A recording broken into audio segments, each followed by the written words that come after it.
Oke, balik lagi ke video gue, dan di video kali ini gue akan bahas arti tulisan-tulisan di lensa ini. Oke, selamat datang di channel Vince and Gadget. Nama gue Vincent dan hobi itulah Gadget. Jadi udah tau lah kenapa nama channelnya Vince and Gadget. Langsung kita ke poinnya. Yang tertulis di lensa ini, bisa baca ulang.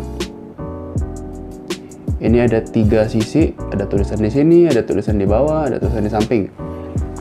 Biasanya hampir semua lensa punya tulisan-tulisan seperti itu, kecuali beberapa lensa yang memang desainnya sedikit berbeda. Mungkin buat beberapa orang udah tahu, udah ngerti, jadi kalau udah ngerti pasti nggak nonton video ini. Yang belum ngerti mungkin kita coba jelasin. Biasanya ini yang gue pilih pakai lensa kitnya Sony karena ini tulisannya paling lengkap. Beberapa lensa nih kayak ada dari Fuji juga ada tulisan, cuman nggak selengkapnya Sony. Kita mulai ke tulisan yang paling gampang. Ini ada tulisan bulat coret 40,5. Ini adalah tulisan untuk ukuran filter size-nya.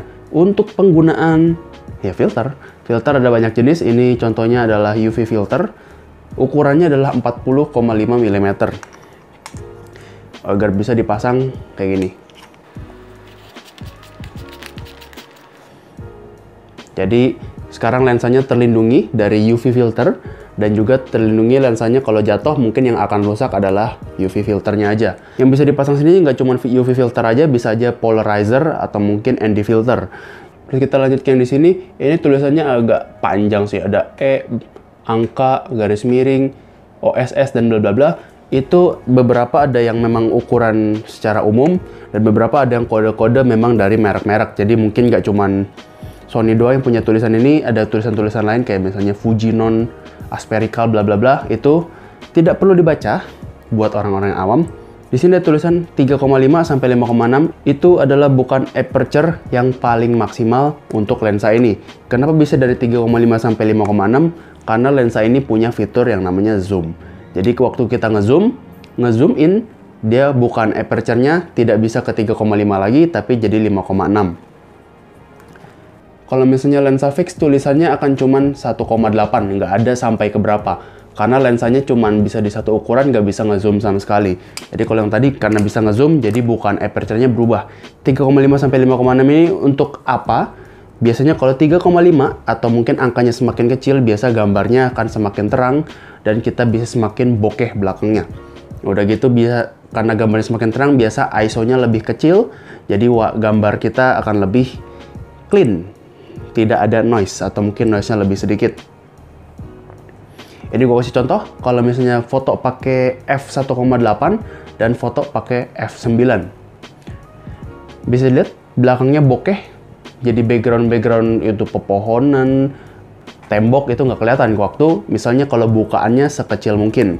Terus lanjut di sampingnya ada tulisan 16-50. 16-50 itu adalah focal length yang biasanya harus kita ekuivalensikan. Ekuivalensikan untuk apa? Untuk keukuran yang paling normal yang kita ukur adalah sensor full frame. Jadi ini 16-50 karena kita pakai sensor APS-C dikali semua ke 1,5. Jadi 16 kali 1,5 adalah 24, 50 dikali 1,5 adalah 75. Kalau misalnya lu pakai kamera-kamera MFT atau mungkin Micro Four Thirds, Lumix G7, Lumix G85, Lumix GX85, Lumix GX95, pokoknya semua yang Lumix yang sensornya adalah MFT, itu crop factornya harus dikali dengan 2. Kita hitungin ke ekuivalennya full frame untuk apa? Biar kita bisa tahu rentang zoomnya seberapa jauh. Sebagai gampangnya, focal length di 24, itu biasanya gambarnya sudah cukup nge-wide atau mungkin hampir sama dengan kamera-kamera handphone zaman sekarang. Kalau misalnya di equivalent 75, itu biasanya sudah agak sedikit portrait. Jadi sudah hampir gambarnya tuh bagus buat yang kita dari pala doang sampai atas dada sedikit. Bisa lensa-lensa yang standar atau kit lens dari semua merekan kamera itu punya zoom dari antara 24 sampai di 75 ekuivalentnya. Ada yang mungkin di 28 sampai 135, itu untuk fitur tambahan. Jadi lensanya biasa lensa kit juga tapi sedikit lebih mahal. Cuman kalau untuk standaran itu ada di ekuivalen 24 sampai 75. Oke, jadi yang tadi yang bulat coret udah, yang angka koma-komaan udah, yang angka belasan udah. Sekarang ini ada tulisan lagi angka yang 0,5 M atau 0,82 FT sampai 30 M sampai 0,98 FT. Ini adalah minimum focus distance. Minimum focus distance adalah berapa dekat kita bisa foto ngedapetin objek yang bisa kita dapetin fokusnya. Ini ada M, ada FT, cuman bedanya satu ukurannya meter, satuannya satu adalah feet. Ya, yang Amerika kan pakainya satuannya feet. Mungkin kita paling gampang adalah pakai meteran ya. 0,25 meter adalah 25 cm, 0,30 meter adalah 30 cm.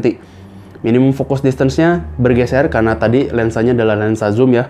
Waktu bukaan terbesarnya adalah 25 cm titik fokus distance-nya. Kalau di zoom in, titik fokus distance-nya adalah 30 cm. Dihitungnya dari mana? Dihitungnya adalah dari titik sensor itu berada. Sensor itu berada di mana? Kalau misalnya lu punya kamera mirrorless atau mungkin DSLR, pasti di bagian atasnya ada logo kayak gini nih. Ada logo kecil kayak gini, ada bullet coret. Jadi bedanya kalau yang tadi yang pertama awal gue jelasin adalah bullet coretannya diagonal, ini bullet coretannya horizontal. Jadi bullet coret sama bullet coret. Ayo, bedanya cuma di situ doang. Itu adalah titik sensornya berada. Jadi kalau misalnya di Fuji X-T20, sensornya mungkin ada di sekitaran sini, dudukannya ya, dudukan sensor ini nih. Nih, sensor ini. Sensor ini sekarang kalau disejajarin secara horizontal tuh ada di sini. Jadi kalau itu tadi hitungannya adalah 0,25 meter atau 25 cm, 25 cm dari titik sini, itu fokus objeknya masih bisa dapat. Tapi kalau misalnya sudah 20 cm, 18 cm dari titik sensor ini, gambarnya sudah nggak dapat fokusnya. Biasanya udah fokus hunting terus nggak bakalan dapat deh fokusnya. Kecuali lu pengen yang pendek-pendek itu pakai lensa makro. Dan waktu di zoom in, titik fokusnya jadi 30 cm. Jadi di jarak yang sama karena sensornya tetap di jarak yang sama. Misalnya sudah di 25 cm, nggak akan dapat fokusnya. Kita mesti mundur 5 cm menjadi 30 cm biar ngedapetin fokus objek yang kita mau. Oke, gue rasa video kali ini cukup. Semoga video ini bermanfaat. Kalau masih ada pertanyaan yang belum kejawab di video ini, boleh komen di bawah. Kalau misalnya suka video ini, boleh like. Nggak suka, boleh dislike. Share ke teman-teman lo yang mungkin lagi belajar kamera juga, pengen cari-cari lensa, bisa belajar dari situnya dulu. Kalau misalnya suka video-video di channel yang gue buat, boleh bantu subscribe. Gue Vincent, thank you for watching. Sampai ketemu di video selanjutnya.